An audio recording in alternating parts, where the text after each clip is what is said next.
Hi everyone, this is Sieg Suarez and welcome to another episode of Watch Manila. Today we will be answering some of your questions in this special two-part series. Today will be the first part of the Q&A and next week we will come out with the second part. So you have to stay tuned and let's start answering your questions. The first question we have is from Patmo25. Would you buy multiple watches or one really good watch? For example, two Rolex Sports versus AP 15500. So I think what you're referring to here is the stainless steel AP Royal Oak. For me, my personal choice is to buy two watches or maybe even three instead of getting one. So as long as the two watches are good quality, I like those watches, maybe a couple of Rolex, one IWC, Grand Seiko, then I take it over one AP unless it's my Grail watch. So it gives me more choices, it gives you more variation, and it makes things more fun.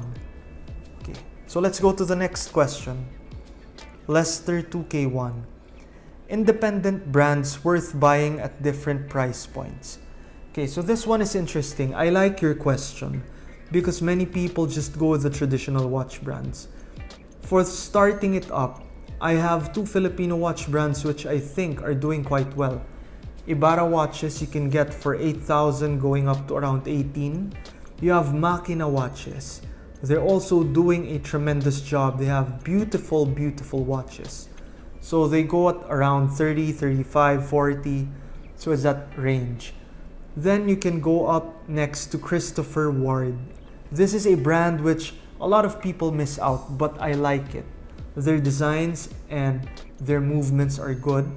So they start at around 40, could go up to 200. So depending on the watch, the model, but check those out. They're nice watches.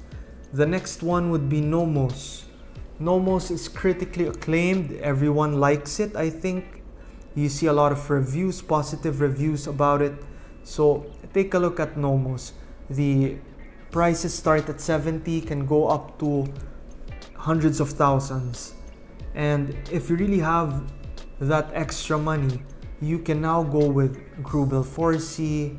They make the double, quadruple tourbillon. You can now go with FP Journe. You can also go with Philippe Dufour. So all of those are great brands. And by the way, Philippe Dufour actually sold a watch recently in auction for over $7 million. So it set the record for the highest amount paid for an independent watchmaker. Check it out. That's an interesting piece. If you have other ideas on independent watch brands, comment them down below. I'd like to know what you think. The next question is from horologist Jean. How can the watch community entice more young people and women to take up the hobby? This is interesting. A lot of people do not talk about this because the watch industry, like it or not, is dominated by men. And we need to get more young people and women within this watch collecting world.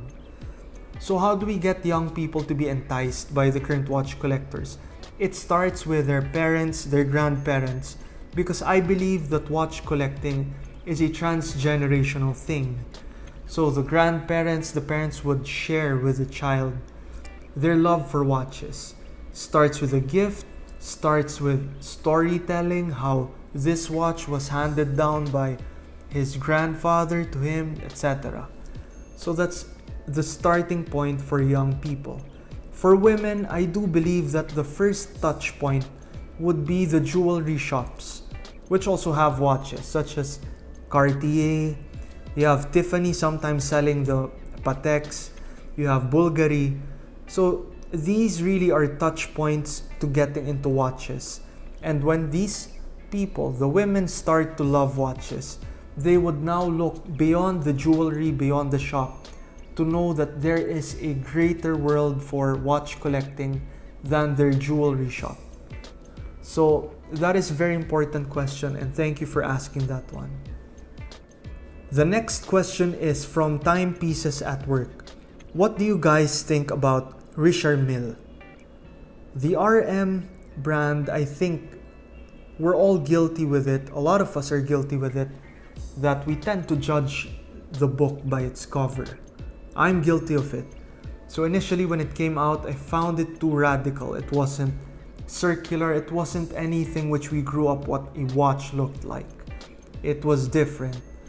But recently I had the chance to experience a few RM models, and it totally changed me. So I felt the materials, how high quality it is, how nice it is in person, and how light it is on the wrist. So now I'd say that I'm starting to like it, and I like RMs, especially the thin one, RM67. So I suggest that you guys should experience it first, take a look at it, then you make your judgment. If you don't like it, that's totally fine. But it's so hard to judge a book by its cover. The RM is one, and right now I think I'm liking the RM. Okay, so the next question is from BM Sanchez 21. What is the best watch brand right now? This is a very subjective question. So it depends on you actually. Some people would say Seiko, some Omega, Rolex, Patek, etc. But I'd say two things. For me, the best overall in terms of simplicity, design, and quality would be Rolex. In terms of complication, you have independent watchmakers doing a really incredible job. As I said, Grubel 4C, they have double, quadruple tourbillon. You have JLC, a traditional watchmaking house.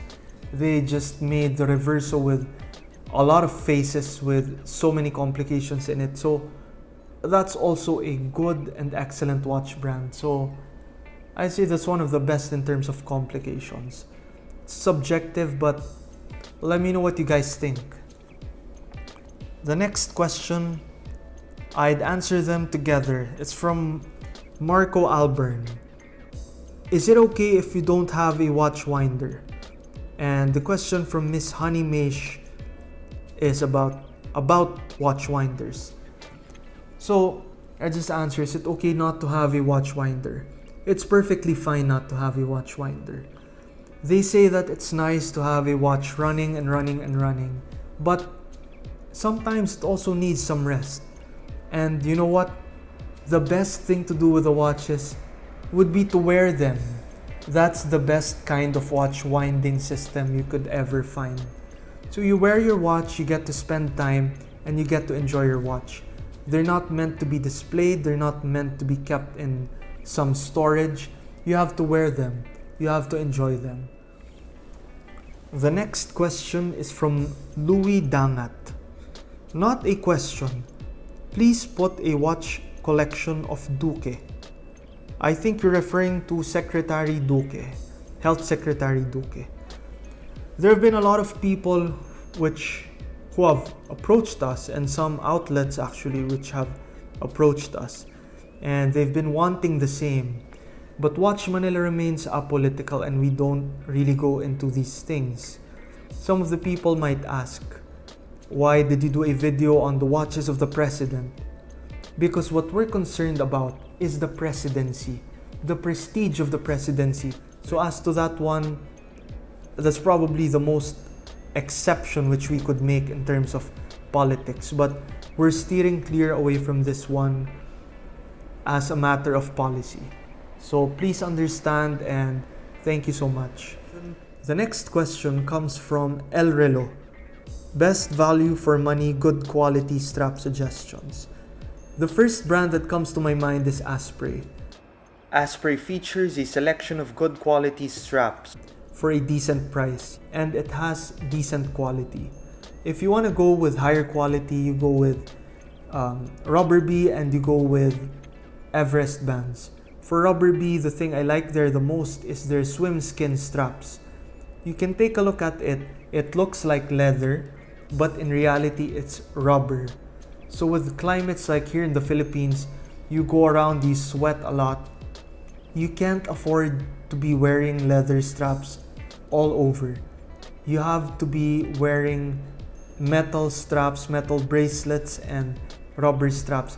This one is perfect. because you get that look and at the same time, you get the comforts of having a rubber strap. Okay. So that is it for the first part of the Q&A. Stay tuned next week for the second part.